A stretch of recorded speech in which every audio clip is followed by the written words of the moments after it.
Hello everyone, welcome to my channel.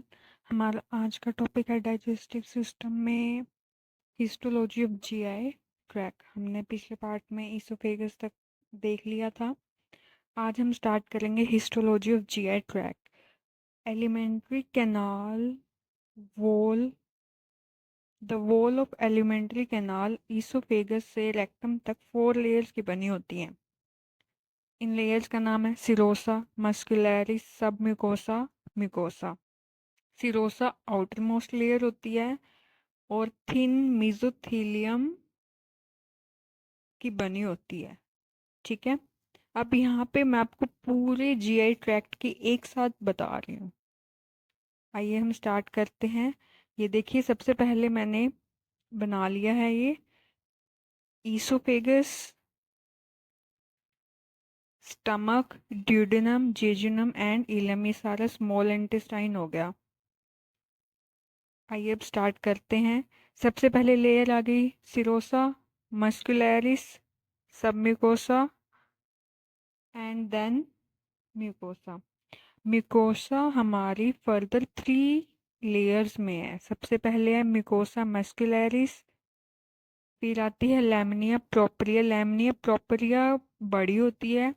फिर आती है एपिथेलियल म्यूकोसा। एपिथेलियल म्यूकोसा ही आगे रगिज में और ग्लैंड्स में मॉडिफाई हो जाती है। अब सबसे पहले हम देखते हैं ईसोफेगस में कौन कौन सी लेयर्स होती हैं। ईसोफेगस में सिरोसा एब्सेंट होती है। वहाँ पे एक और लेयर होती है जिसका नाम है ट्यूनिका एडवेंटिशिया। उसके बाद मस्कुलैरिस, मस्कुलर में आउटर लॉन्गिट्यूडनल मसल लेयर होती है और इनर सर्कुलर मसल लेयर होती है। और सब म्यूकोसा, सब म्यूकोसा में ब्लड वेसल्स एंड नर्व्स होती हैं। ठीक है, और बाकी हो गई। अब हम देखते हैं स्टमक में। स्टमक में सिरोसा प्रेजेंट होती है। इसमें मस्कुलैरिस में लॉन्गिट्यूडनल और सर्कुलर के साथ ऑब्लिक मसल प्रेजेंट होती हैं। कौन सी मसल्स प्रेजेंट होती हैं? Oblique muscles.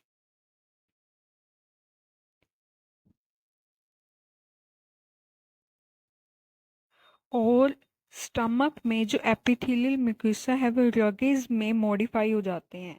स्टमक में एपिथेलियल म्यूकोसा रगेज में मॉडिफाई हो जाते हैं।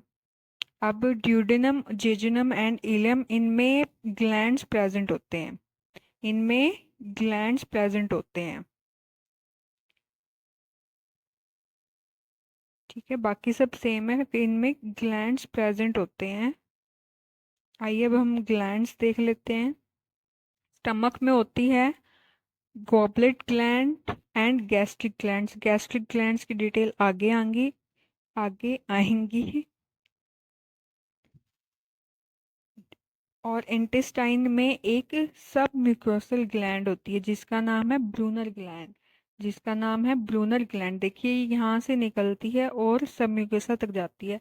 बाकी सारी ग्लैंड्स म्यूकोसा तक होती है, इसलिए इसको सब म्यूकोसा ग्लैंड भी में आती है, इसलिए इसको सब म्यूकोसा ग्लैंड भी बोला जाता है। गॉबलेट सेल का आपको पता ही है, म्यूकस सिक्रेशन का काम होता है।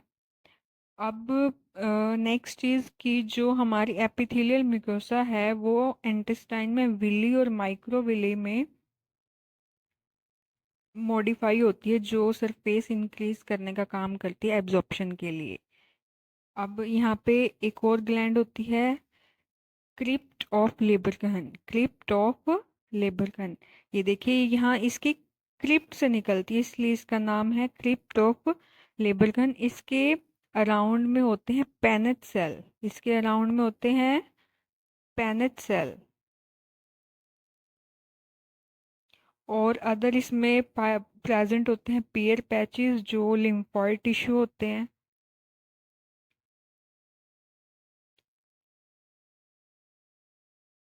ठीक है, ये सारे आगे। अब जीआई ट्रैक्ट में 2 प्लेक्सिस प्रेजेंट होते हैं। प्लेक्सिस कॉम्प्लेक्स नर्वस सिस्टम होता है। First is mesenteric plexus, second is Meissner plexus. जो मिजेंट्रिक प्लेक्सिस है वो एलएमएल एंड सीएमएल के बीच में होता है मस्कुलरिस में। It is responsible for motility of GI tract. GI tract में मोटिलिटी का सब देखता है। Second is Mizner plexus. It is present in some mucosa below CML. It controls secretion of glands of GI tract. अब मैं आपको दिखाती हूँ। ये देखिए mesenteric plexus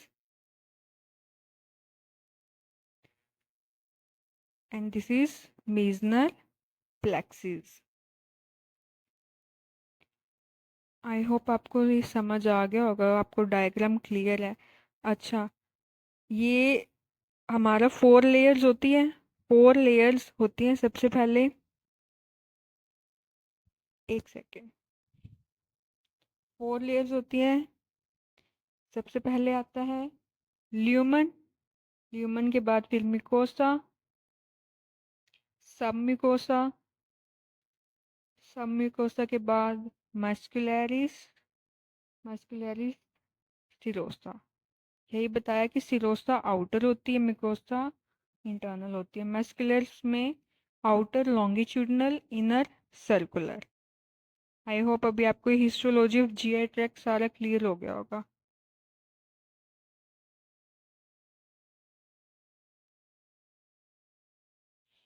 हमारा नेक्स्ट पार्ट है oesophagus. Oesophagus dorsal to trachea होती है, मतलब पीछे की साइड होती है।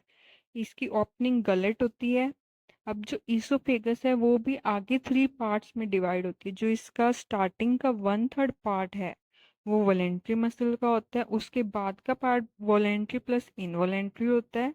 और जो लास्ट का 1/3 पार्ट है वो इनवॉलेंट्री होता है। अब ईसोफेगस के बाद यहाँ पे एक स्पिंचर प्रेजेंट होता है, कार्डियक स्पिंचर। कार्डियक स्पिंचर, स्पिंचर्स होते हैं जो दोनों तरफ ओपन होते हैं, वर्क करते हैं।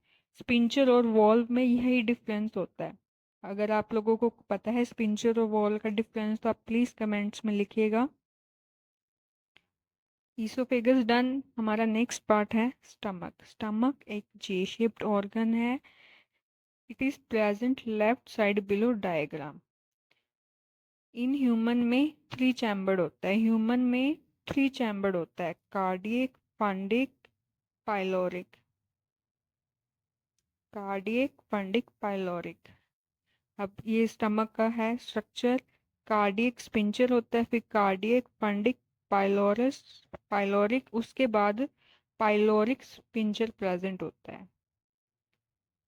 ठीक है। फ्रॉग में 2 चैम्बर्ड होता है, फंडिक एब्सेंट होता है। जो रूमिनेंट्स होते हैं, जो जुगाली करने वाले जानवर होते हैं, बफेलो टाइप्स, इनमें 4 चैम्बर्ड होते हैं। इनमें 4 चैम्बर्ड स्टमक होता है। Rumen, reticulum, omasum, abomasum. ठीक है। र्यूमन और रेटिकुलम स्टोरेज का काम करते हैं। इनमें मिथेनोजेनिक बैक्टीरिया प्रेजेंट होते हैं जो सेलुलोज डाइजेशन में हेल्प करते हैं।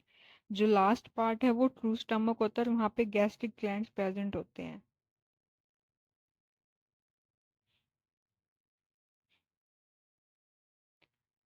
अब हमने स्टमक में गैस्ट्रिक ग्लैंड्स देखी थी, उनकी डिटेल देखते हैं। हमारी स्टमक में गैस्ट्रिक ग्लैंड्स प्रेजेंट होती हैं 35 मिलियंस में। ठीक है। ये सिंपल ट्यूबुलर ब्रांच्ड ग्लैंड होते हैं। कैसी है ये? Simple tubular branch gland. जब आप टिश्यू वाला चैप्टर करोगे तो उसमें ग्लैंड्स की डिटेल आएगी, ये आप वहाँ देखोगे।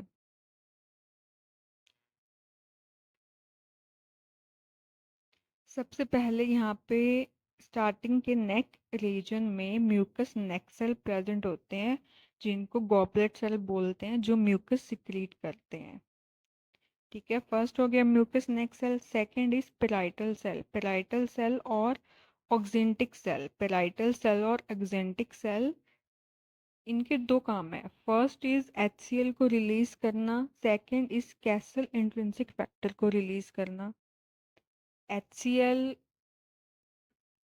पेप्सिनोजन को पैप्सिन में और प्रोरेनिन को रेनिन में कन्वर्ट करता है। और जो कैसल इंट्रिंसिक फैक्टर है उसको विटामिन बी 12 फैक्टर भी बोलते हैं। It help in absorption of vitamin B 12। ये हो गया पेराइटल सेल। 2 सेल हो गए, mucus neck cell, parietal cell. Third is chief cell और peptic cell और zymogen cell. zymogen के बारे में आपने एंजाइम्स में पढ़ा होगा. It secrete पेप्सिनोजन एंड प्रोग्लैनिन. इसमें 4 टाइप के सेल होते हैं. Enteroendocrine cell at the base of gastric gland.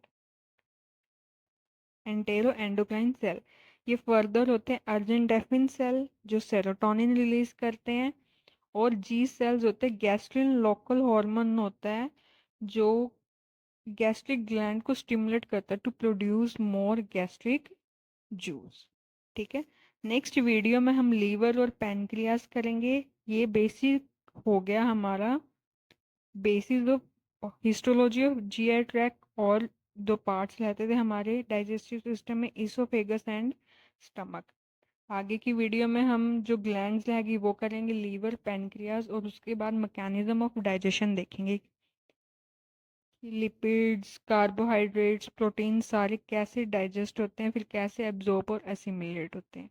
Thank you so much for watching. Bye bye.